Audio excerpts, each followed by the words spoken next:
we've got this new opening and just loves us so much that it wants to play constantly. And hang on one second. We're having just a little technical issue here. Good to see you, Joaquin. How you doing today? Hey, Joaquin. How's everything going? All right. We just had one little technical glitch, which we are now. We've got this new finished. And have to be careful with how we do this. So anyway. All right. So off we go. And it just loves us so much that it wants to play. What the heck is going on here? It's apparently replaying your moments of glory there. Yeah, it's like replays of something here. What's going on? Stop it. Let's see. Hang on one second. We're having just a little. Oh, I see what it is. Hang on, folks. Technical issues. Chris will talk to you for just one moment as I technical issue here. Things are good, Joaquin. How you doing? We'll melt over here. It's a nice change of pace. Normally it doesn't snow down here in South Carolina, so it's interesting how a few inches can shut down the entire state compared to where I'm from, up near Buffalo, where you can get feet of snow and people just drive like it's a normal Tuesday. And now we're back. There we go. It was we had a little feedback loop here that came there. Technology being the way it is. So now let me officially. The last time you had issues with the thing. What's that? The last time we had issues with the intro, it did that too. Yeah, it did. It was a feedback loop.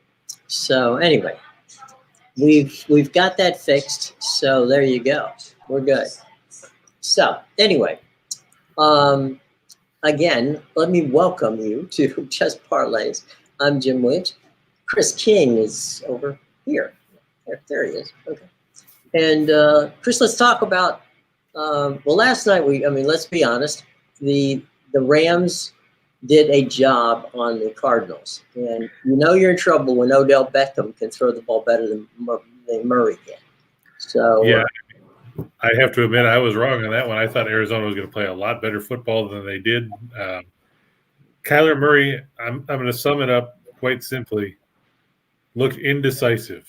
He couldn't decide if there was pressure. He couldn't decide if he was going to run or if he was going to throw the ball. He was late. By the time he made a decision, it was a poor decision. The back-breaking one, of course, in the first half there, where after Chase Edmonds picked up the rush on that third down from inside their own 5-yard line, Murray didn't decide whether he was going to run. He wouldn't throw the ball. Then just before he gets sacked, he tries to flip the ball out there, and it becomes the shortest pick six in NFL playoff history because it looked like he was trying to throw a piece of paper into a trash can. And, it was just horrible. I mean, he looked completely indecisive. And we talked about this in our house yesterday. The difference between Kyler Murray yesterday and Josh Allen on Saturday is if Josh Allen looks and there's not somebody to throw the ball to, he will run.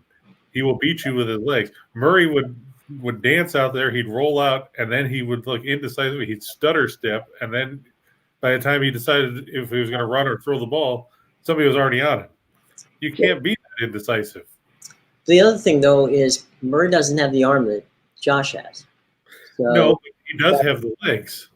No, you're right. But what I'm saying is, one of the things you can buy time and throw. Okay, his arm is not strong enough to buy time and throw. If he's going to run, he better run now. Right. He's got that Lamar Jackson thing, which is, Lamar will go through progression 1, progression 2. He will not see progression 3 because he'll be gone by that time. Right. And, like it or not, it's been successful for him. But at the end of the day, you have to make a decision. Am I going to run or am I going to pass?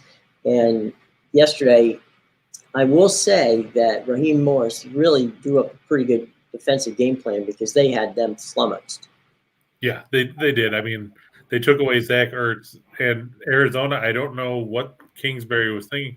They didn't commit to the run either, and when they had success against the Rams back in October, they ran the ball down the Rams' throats. James Conner barely touched the ball yesterday. Right. Well, that makes it a problem. And, if we go to Kyle Shanahan and the 49ers game, Kyle loves to throw the ball, but he just stuck to the run in that game. And at the end of the day, it may not have looked good, but they won the game. Right. As we said yesterday, Jimmy G only threw the ball 3 times in the second half.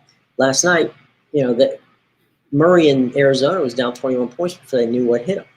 Yeah, and I mean, just when it looked like they were moving the ball towards the end of the half, he threw that horrible-looking screen pass that was too high.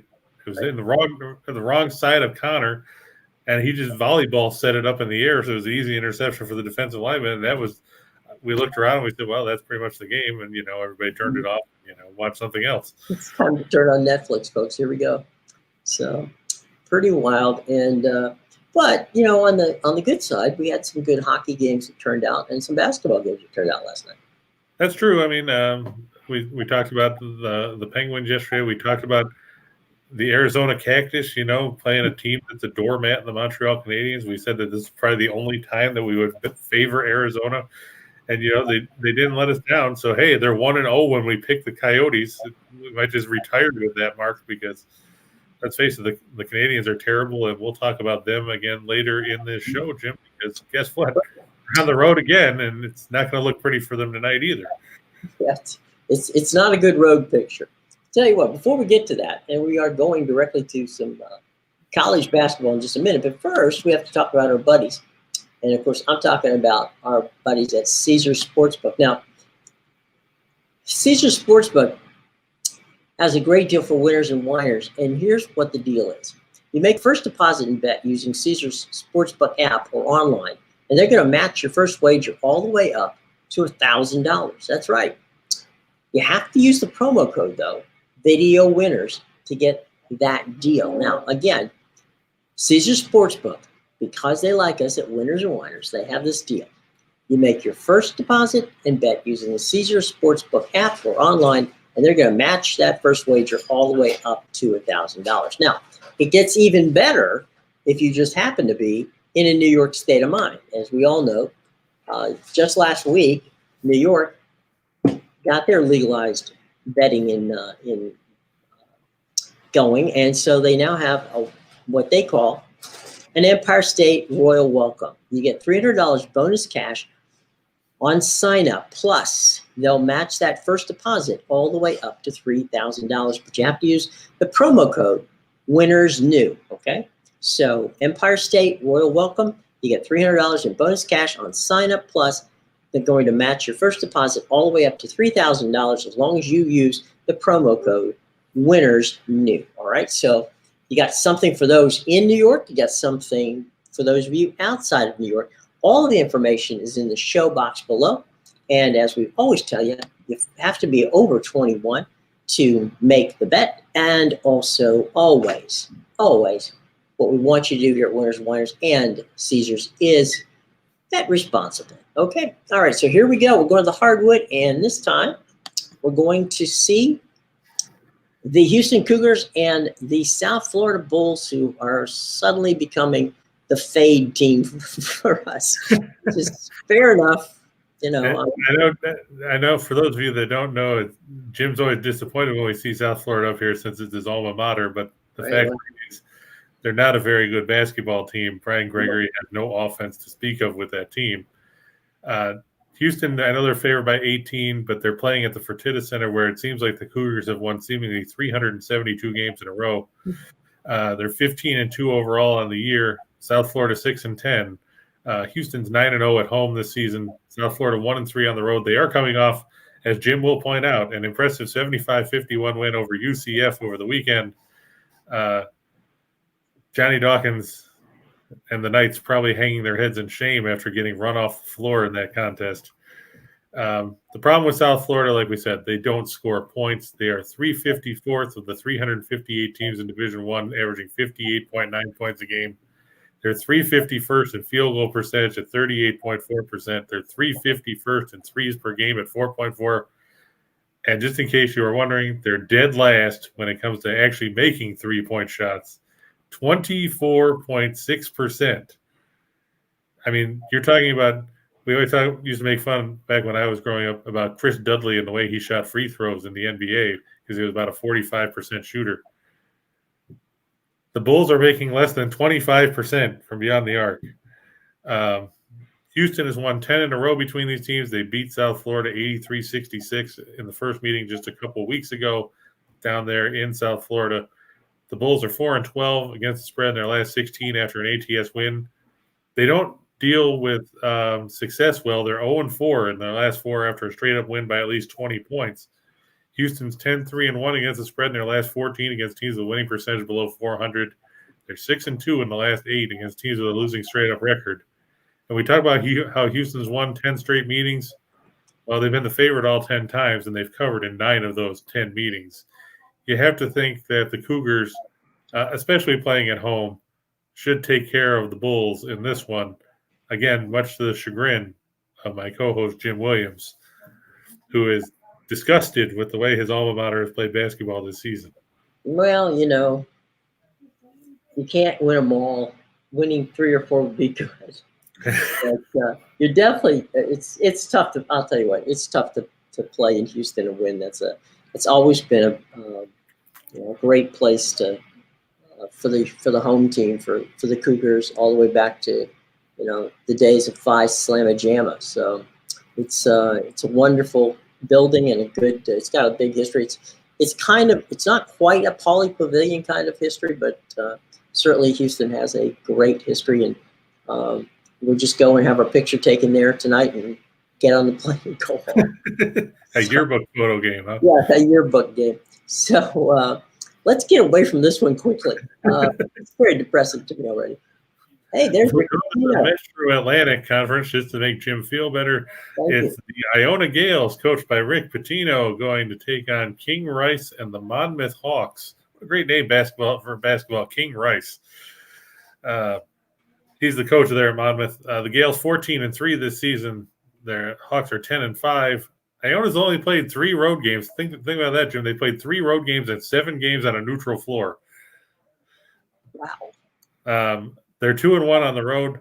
Monmouth 3-1 at home. But Monmouth, they come in with 3 straight losses. They were clobbered 84-48 by Marist. Nobody considers the Red Foxes as an offensive powerhouse by any stretch of the imagination, but they hung 84 on Monmouth the other day. Meanwhile, Iona's won 3 in a row, and 8 of their last 9. They whipped Niagara, the alma mater of former NBA Hall of Famer Calvin Murphy and Dr. Jack Ramsey, 78-55 on Sunday. Iona is 77th in scoring offense, averaging 76.8 points a game, and they take the second most free throws per game in the country, Jim, 24.8 times they get to the line a game, which is probably good because, volume can overcome poor shooting. They're just 243rd in free throw percentage, 69% as a team. You have to think Pitino will drill that into his team as the season wears on, because once you get closer to conference tournament time and then, March Madness and everything else, you want to be able to knock those free throws down. The Gales 4-1 in their last 5 on Tuesday. They are 12-3-1 in their last 16 on the road against teams with a home winning percentage better than 600. Monmouth 3-11-1 against the spread in their last 15 after losing by at least 20 points. And they're 0-7 in their last 7 after an ATS loss. I'm surprised the line is only 2. I guess they're factoring in that Iona's only played 3 games on the road this year.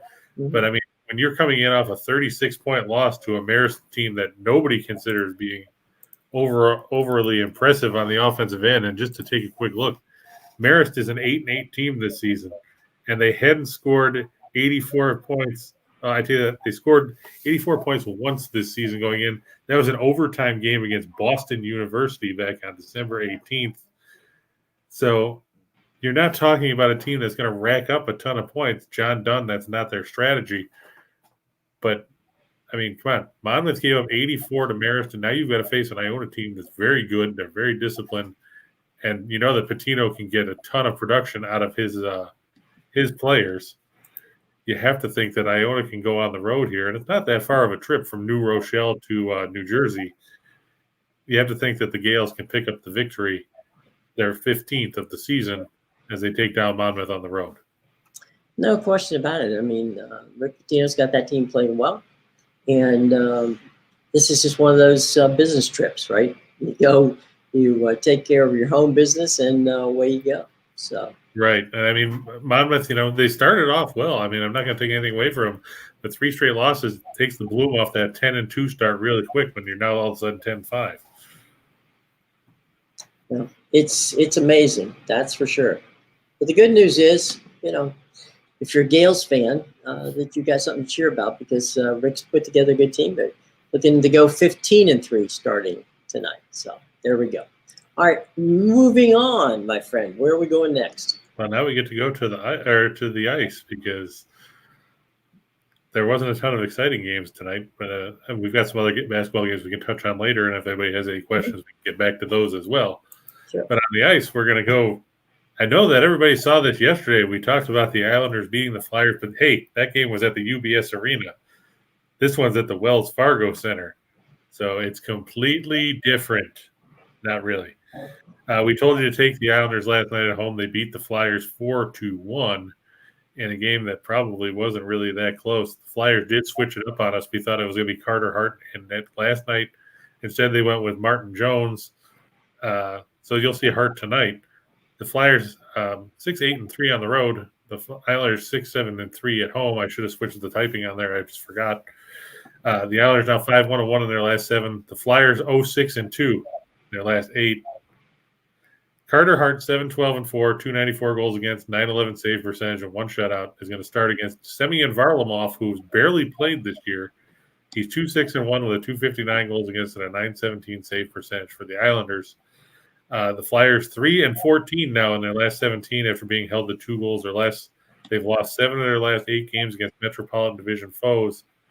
The Islanders have covered, or I should say they've won their last 6 games as a favorite. And they've owned the Flyers in this series. They've now won 11 of the last 12 meetings. Philadelphia, they've gone downhill in a hurry, and I don't see things turning around just because they suddenly got to go back home for this game. The Islanders are playing well of late. They can get back to 500 with a win here after that horrible start to the year with that seemingly never-ending 845-game road trip they had. Look for the Islanders to get the win here, and even their record. It'd be a good night for Barry Trotz. Absolutely. And, Varlamov, it's funny. When he was at the Capitals, he had some pretty good games. And there's a lot of talk that, there were 5 or 6 teams that were, constantly making phone calls to try to get him. And now he ends up in a situation with the Flyers and the Islanders. And, I think Barry just brought him over and said, you know what, let's give him a shot. And he's been supplanted by Sorokin, who's played really well for the Islanders. Absolutely. But, it's good to have a guy that has experience of being a number 1 goaltender as your backup because if something where Sorokin goes down, Varlamov can hold down the fort. It's not like Buffalo where, their top 4 goaltenders are injured. You're down to, Aaron Dell and Michael Hauser. Well, it's funny because we talk about Brendan Holtby from time to time. It was Varlamov and Holtby who really were, were there for their Stanley Cup run. And so both of them have extensive playoff experience as well as, experience during the regular season. So there you go. All right, from the island we go to the Music City. Bruce Boudreau and the Canucks are on the road. They're a slight underdog at Nashville. Canucks 17-18-3 this year. Nashville 24-13-3. But the Predators have lost 3 in a row. They fell 5-3 to the Blues on Monday night in a game where we told you that they might be looking ahead to this game and getting out of St. Louis, and it ended up costing them. Vancouver, they're 9-3-1, Jim, under Bruce Boudreau, your buddy there. Turned the team around after that slow start under Travis Green. It's supposed to be Thatcher Demko, 16-14-1 with a 267 goals against, a 915 save percentage, and 1 shutout. With UC Saros starting last night for the Blues, it's supposed to be Dave Rittich, Big Game Dave, 3-1-1 with a 304 goals against and an 884 save percentage. My question is, if he's Big Game Dave, how come he's only played in 5 games this year and they keep playing Saros every night? They save him for just big games, I guess. I guess so. Nashville's 12th in goals against at 2.78. Vancouver's 14th at 2.84. Vancouver, they struggled to light the lamp. They're 27th in the league at goals per game at 2.5. But under Boudreau's leadership, they've gone up to 2.92 goals per game in that 13-game stretch. So they are making improvements. Vancouver is 4-0 in their last four in the third game of a 3-game and 4-night situation. They're 5-1 in their last 6 against the Western Conference. They're 8-2 in their last 10 on one-day arrest, and they're 6-2 in their last 8 following a win. I mean, you look at Nashville, they were playing good hockey. Then they got stymied by Buffalo on Thursday night. They lost 4-1 at home. They lost 4-3 in overtime to Boston. Then they lost last night to St. Louis. It's going to be the third game in 4 nights for Nashville as well in their third different city, going from Boston to St. Louis now to Nashville. I like the Canucks here. They had Monday off. They had a chance to recoup. You have to think, Boudreau, he's done a good job. Mm-hmm. I mean, Vancouver's still on the outside of the playoff picture, but that the race for those wild card spots in the West is a giant cluster. They're not that far out if they can keep playing decent hockey and watch teams like Edmonton continue to crater down the standings. They can leapfrog some teams and get into consideration. Well, let's see if Spanky can keep working his magic as the Canucks are, doing quite well under him. So go ahead. We were just talking about goaltenders. Why is Yaroslav Halak not getting much playing time up in Vancouver? Are they that entrenched with Demko that Halak, who has obviously a ton of playoff experience, what's putting him out of the crease? I don't know. I remember when he was with Montreal, he stood on his head in a couple of playoff series. I mean, you couldn't get a puck past the guy. And then they decided to keep Carey Price and let Halak go. And he's been with 3 or 4 teams now. Yeah, he had a lot of success in Boston with Tuukka Rask, who now is back too. Right. But I just think it's interesting. I mean, like you said, he's had success. He's got a ton of experience. Why not play him? I don't know. Worst case scenario, you play him and you use him, and he plays well, and you use him as a trade chip for something you need. Right, because the trade deadline's coming up here in the not too distant future for both the NBA and for hockey. Right, so you don't just let him sit on the bench and collect dust. No. Put him out there. John wanted to point out, Jim, that it's IUPUI Day, and in case you don't know who IUPUI is playing tonight, well, let's just say Bill Bender would be a fan because they're on the road. I know who they're playing, yes. They're on the road at IUPUI Arena, where they're an underdog by about 758 points as they take on the number 19 Ohio State Buckeyes. It's on the Big Ten Network. So if you get the Big Ten Network where you are, James, buddy, you'll be in heaven. You'll be able to watch the game. So just to take a quick look at that, because I actually wrote about this game for Winners and Whiners. I just want to see if the line has shifted since I wrote about it yesterday. I think it was 32 and a half. It is now currently Ohio State by 33. I know that Ohio State's not as good defensively as they normally are. I mean, they're 211th in scoring defense.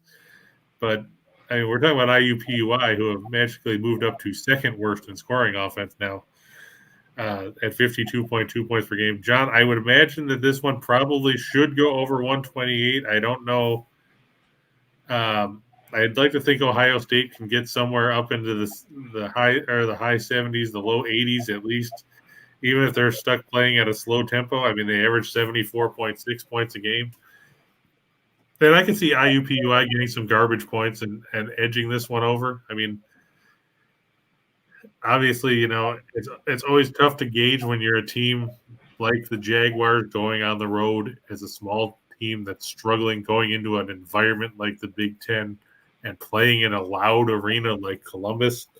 As Jim would tell you, this is pretty much the epitome of a yearbook game where you go, you get your picture taken and see the logo, and then get stomped and leave. But hey, I mean, the Jaguars have gone over the total 4 times now this season. Figure that one out. Fortunately, the one that they didn't was that that Chicago State game we talked about before. I mean, the Jaguars are coming in on 3 straight overs. Think about that. They went over in their 2-point loss to Illinois Chicago. Mm-hmm. They went over in their loss to Green Bay, and they went over in their loss to Milwaukee. It was an offensive bonanza where they combined for 143 points against the number of 123.5 point total. So, I mean, sure, they only scored 54 of those 143 points, but that doesn't matter. It still went over the mark. That's right. It still counts. And you're dealing with an Ohio State team that can hang some big point totals when they're motivated. And coming off, a loss at Wisconsin and then a narrow win over Penn State, you have to think that Chris Holtman is going to get his boys fired up for that one to help push them over. This is one of those games where an Ohio State wants style points. So, and if you're at number 19 and you've had a couple of shaky outings, you're definitely going to want to hang some points on somebody here. And I think that one will go over. I mean, John's probably right. 33 points might be a little high because, he might call off the dogs after they get to, 85 points or whatever. I personally hate lines like that because, obviously you've got a team that's 1-14. Right. Horizon going to face a Big Ten team that's ranked. Mm-hmm. I always tend to stay away from lines that are like that because, it's always enticing to pick a number that's that big and then you watch the team get waxed by 50 and you're like, well, what the hell did I just do? Just gave it away. Well, let's go onward and upward. Where are we headed now, big guy? Now we're going to head to the NBA. The association. And guess what? We've got you covered with the NBA tonight. You know why? Because there's only 2 games. So we got them both. Blanket, yeah. Yeah, we've got blanket coverage on this. Look for Minnesota -3 on the road against the Knicks. The Timberwolves 21-22. The Knicks are 22-22. The Knicks are playing the second game of a back-to-back here. They lost 97-87 to Charlotte Monday afternoon. Minnesota was off yesterday. They whipped Golden State 119-99 at home on Sunday.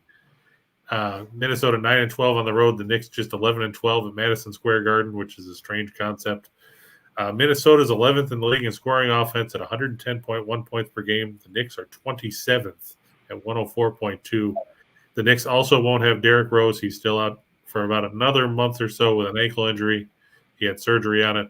Cam Reddish, who they acquired from the Hawks, quickly, that derailed. He's out with an ankle injury.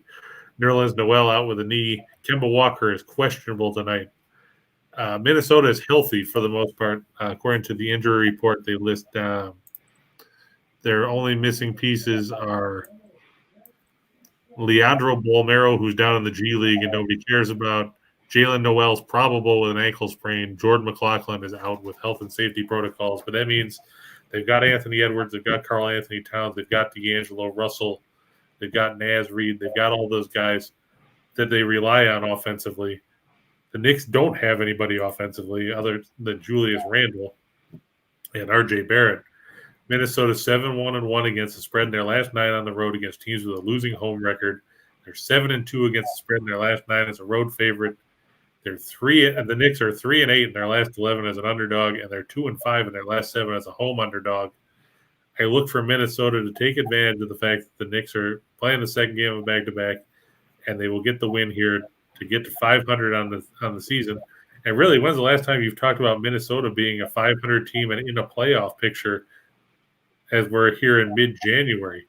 I mean, they haven't been in the postseason in what's it been, Jim, an eternity? It seems that way, yeah. Now, if you look at this, both of them, I mean, they're the hype, they're the absolute definition of mediocrity. True. Minnesota made the playoffs in 2017-18, but that's the only time they've been in the postseason since 2003-2004. Well, they were from their standpoint. I mean, come on, the Timberwolves. It's hard not to make the playoffs. So they're in the NBA and the NHL. So the fact that they've made it, what did you say, 3 times in the last? No, once. Oh, once in the last decade. Okay. Once since 2003. Jeez. Okay. So you're talking about, let's see. 1, That's 2, a drought. 5, 6, 7, 8, 9, 10, 11, 12, 13, 14, 15, 16. Once in 17 seasons. Wait. The one time they went, they lost in the first round. I think it's time to go out to the Bay Area where they actually know how to play basketball. Right. It's the other exciting game on the docket, and good luck for you if you think this is exciting. That's right. It's the Golden State Warriors at home, favored by 3 billion points against the Detroit Pistons. That's right. The Detroit Pistons. The Pistons are 10-32. The Warriors are 31-12. Golden State is 18-3 at home this year. Detroit 3-18 as the visiting team.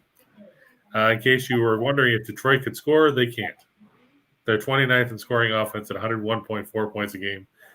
Coincidentally, the only team they're better than, Oklahoma City. They're last in field goal percentage at 41.7%. They are 29th in three-point defense or three-point shooting, I should say, not defense, 31.4%. They're facing a Golden State team that leads the league in scoring defense at 102 points a game. They lead the league in field goal percentage defense at 42.9, and they're fourth in three-point defense, holding opposing teams to 32.9% from beyond the arc. The Pistons 1-4 against the spread in their last 5 on the road, 1-5 against the spread in their last 6 on Tuesday, 0-4 in their last 4 against the spread after scoring at least 100 points. Golden State 14-4 against the spread in their last 18 after a straight-up defeat. They are 8-3-1 in their last 12 at home against teams with a road winning percentage less than 400.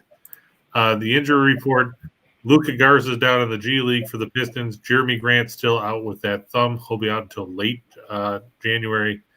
Frank Jackson out as he's coming out of the protocols. Isaiah Livers out with a sore foot.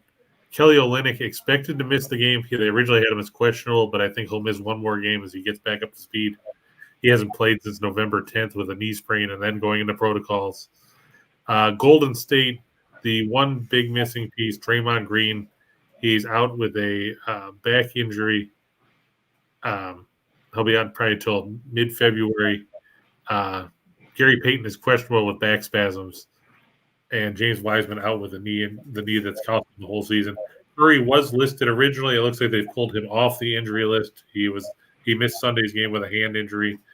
They probably wouldn't need him against Detroit, given how badly the Pistons have played. But if he's on the floor, it's always nice to see him, put up 20, 25 points and help the Warriors roll to their 19th win of the year at the Chase Center as they take care of the lowly Pistons. There you go. Well, before we get to our parlays of the days, let's go back and chat one more time about our buddies at Caesars Sportsbook. Now, what you need to know is this, and that is that the folks at Caesars really enjoy those of us here over at Winners and Whiners, and it's a mutual situation. We like them too. So they're doing a deal for people who are Winners and Whiners fans, all right? And here it is. Now, you make your first deposit and bet using the Caesars Sportsbook app or online, and they're going to match your first wager and deposit up to $1,000. Now, you have to use the promo code, and it's scrolling by there, Video Winners, okay, to get that deal. So if you're a fan of Caesars Sportsbook, as we are, then you're going to want to take the opportunity to use their Caesars Sportsbook app or their online service, and they're going to match that first wager once you book it in there at anything up to $1,000. Now, if you happen to be in New York, well, they got an even better deal for those of you in New York because we just started in New York, right? So the deal there is what's called the Empire State Royal Welcome. You get $300 in bonus cash on sign up, plus they're going to match your first deposit up to $3,000, but you have to use a promo code Winners New, okay? So all the information on both of those opportunities to get out there and to work with our friends at Caesars Sportsbook are in the show box below. And as we always say, first of all, you must be over 21 years of age, or 21 years of age, I should say, to participate, and always, always bet responsibly, okay? So with that in the books, no pun intended, we're going to move to Two for the Money. And here we go with Two for the Money. What's going on, Chris? Well, as much as you don't want to see it, Jim, we'll just point out the top line and say that, we already saw Houston beat South Florida by 17 in South Florida. They're playing at home here. They're unbeaten at home. there's no reason why they should have any trouble covering the line here in Houston. That's all we need to say about that one, just to save Jim's feelings. I appreciate The better. Yeah. The Islanders over the Flyers. This one's on the road. We talked about it yesterday. We said the Islanders would beat the Flyers at home on the island. They did. They took a 4-1 win. I don't expect a whole lot different here. Sure, the goaltenders changed, but you know what? The goaltenders changed. The venue changed. The result stays the same. The Islanders prevail, get back to 500 on the season as they hand Philadelphia yet another defeat, dropping the Flyers to 0-7-2 in their last 9. We talked about Iona, Rick Pitino's team, 14-3 on the year. They're facing Monmouth, a team that's lost 3 in a row, coming off a 36-point loss to Marist. The Gales, they're a very good team. They're a very disciplined team, and they're a veteran team. They should have no problem taking care of the Hawks. Tampa Bay, it's a bit of a prohibitive number there. There's some uglier numbers out there, though. And the Kings are coming off a 6-2 shellacking at the SAP Center by the San Jose Sharks yesterday, so this will be the second game of a back-to-back for them. Tampa Bay has played well of late. They're battling with the Panthers atop the Atlantic Division. Look for the Lightning to go out west and come up with the victory in the City of Angels at the Crypto.com.bomb.dome stadium thing and get the victory on the road. Another big game for Andrei Vasilevsky. Yeah, I'll tell you what. He's been money. There's no question about it. All right, so we got 2 for the money. Let's go 4 for the show. Yeah, like we said, we got Minnesota -3 over the Knicks. The Knicks, playing the second game of back-to-back, they did nothing offensively yesterday. Think about this, Jim. They scored 84 points, or 87 points, I should say, against a Charlotte team that is second worst in the league in scoring defense, giving up over 114 points a game. Mm-hmm. If that's not damning about how bad your offensive unit is, I don't know what is. And what to tell you, folks. Yeah, I don't know. I know Tom Thibodeau's a defensive-minded coach, but come on. 87 points against a team that gives up 110 points like kids or like parents giving out candy on Halloween. It's just horrible. Yep. Moving on, Wisconsin -3. This game's in Evanston against Northwestern. I know Northwestern upset Michigan State over the weekend, but let's face it, Wisconsin's a pretty good basketball team too. Johnny Davis has put up some big numbers in the Big Ten. He's averaging over 22 points a game for the Badgers. Brad Davison, the 73-year-old 60-year senior, or whatever he is, stabilizing force in the backcourt. Northwestern, they were fortunate against Michigan State. I don't think their fortune carries over here. I look for Wisconsin to cover there. The Capitals, Jim, up in your backyard there, they'll be playing Capital One Arena over the Winnipeg Jets. You know as well as anyone how well Washington plays at home. Those of you who don't, they're 10-5-5, but Winnipeg 7-6-4 on the road. Should be Connor Hellebuck in that for Winnipeg. I'm guessing that it's going to be let's see. Yeah, it's going to be Ilya Samsonov between the pipes for Washington. Right. I'm just not sold on Winnipeg on the road. I know they've played a little better under Dave Lowry after Paul Maurice stepped down, but I still like Washington there. It's tough to match firepower with the Capitals. And finally, Fresno State, they're 8-0 at home this season at Save Mart Arena. They're going to take on a Utah State team. Ryan Odom, he's trying to do the best he can over there after leaving UMBC for the Utah State job after Craig Smith, who we talked about yesterday. And I said it yesterday, I'm going to say it again today. Do you think Craig Smith regrets leaving Utah State to go to Utah? The Utes now 0-6 in the Pac-12 as they fell yesterday at Arizona State. I like Fresno State -2.5 at home over the Aggies. It's not the Utah State team that you've seen in the tournament the last couple of years. There's no Neemias Queta. There's no Sam Merrill. They've got Justin Bean, but he needs more support from other guys in order to help carry the Aggies where they've been the last couple seasons. Absolutely. All right. So we've gone 2 for the money. We've gone 4 for the show. And now is the fun time, folks. This is where you get to really mix and match. And there's going to be some really fun stuff here. So pick a couple, pick 3, pick 4, whatever you want. Chris, lead us on, my friend, to what we have as our shot in the dark. Plenty of opportunities here. Yeah, and we threw in some of the bigger conference games here. There's a battle of ranked foes. Texas Tech favored by 8 at home against Iowa State. These two teams met a couple weeks ago, and Iowa State scratched out a 51-47 win at the James Hilton Coliseum in a game that set basketball back about 40 years. Both these teams are very good defensively, but the Red Raiders, they're excellent at home. They're unbeaten at the United Supermarkets Arena there in Lubbock. They beat Baylor last week. They beat Oklahoma State. You have to think they can take care of business against an Iowa State team that really hasn't proven themselves on the road this season. Then we've got UConn. They're at home, favored by a couple touchdowns over Butler. Let's face it, Butler's not a very good basketball team. Lavelle Jordan, I know he's trying to get the team to play to his style, but they don't really have the personnel to do anything there.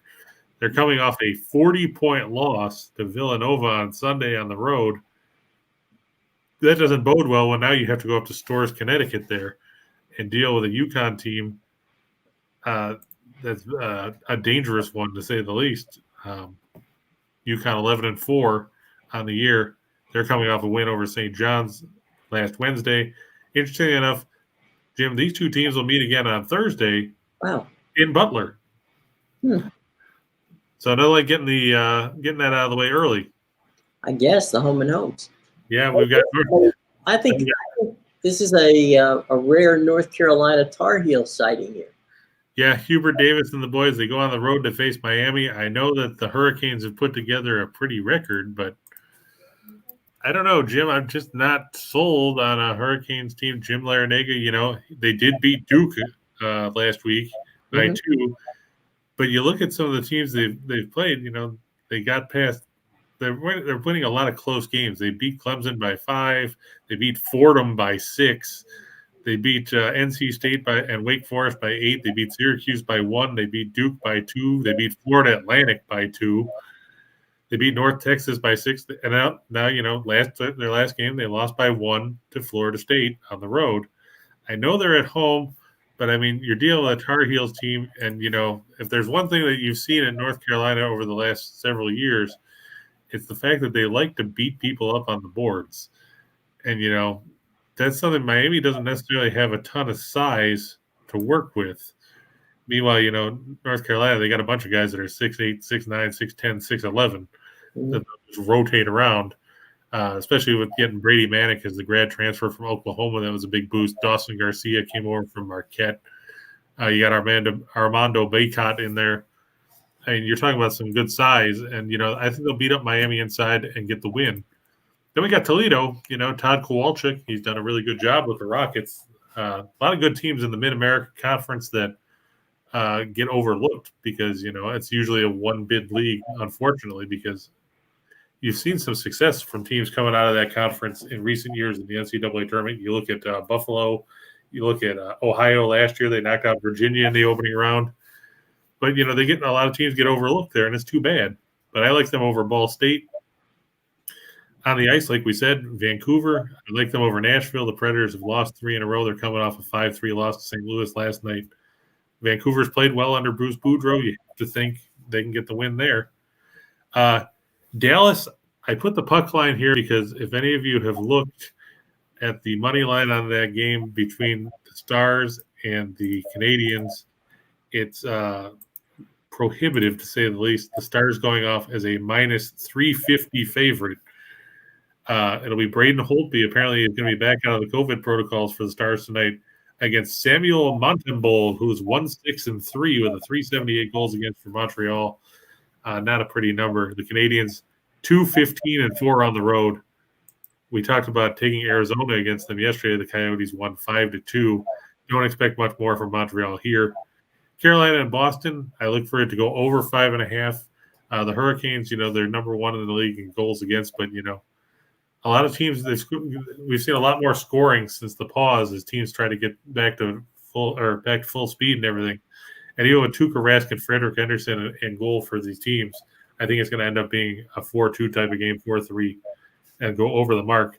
Florida on the road over Calgary. I just don't have any faith in the Flames. They can't put any kind of consistent play together, and the Flames are better on the road than they are at home. On the hardwood, like we said, Golden State minus 15.5 over Detroit. The Pistons are bad. I don't need to say anything else. And Minnesota and the Knicks under 213. The Knicks in the second game of back-to-backs this season have seen an average total of 200.6 points per game. They're 27th in scoring offense. They're missing some key pieces. Look for that to fall short of the mark. James, I hope that you listened yesterday when we talked about Murray State after you asked us about it. We told you they would cover against Eastern Illinois. Final score on that one, Murray State 72, Eastern Illinois 46. So they covered the 22 points. I know it seemed prohibitive at the time. Hopefully you looked into it and it panned out for you. If you didn't, then, hey, that's not a bad thing either because you wouldn't have lost it. Because you can't lose, you don't bet. Those two teams will meet again Thursday. Mm-hmm. Any other questions before we move on? No, I think it's a quiet day today. I think everybody's basking in the glory of that horrible Monday night playoff game. Right. They either got it right or they didn't. So we'll find that out. Well, look, tomorrow. Remember, Tuesdays are our only day that we do 1 o'clock. Wednesdays, Jim. Wednesdays. Today's Tuesday. Right. Those of you who have a calendar and know what the day is, it is Tuesday. Tomorrow is Wednesday.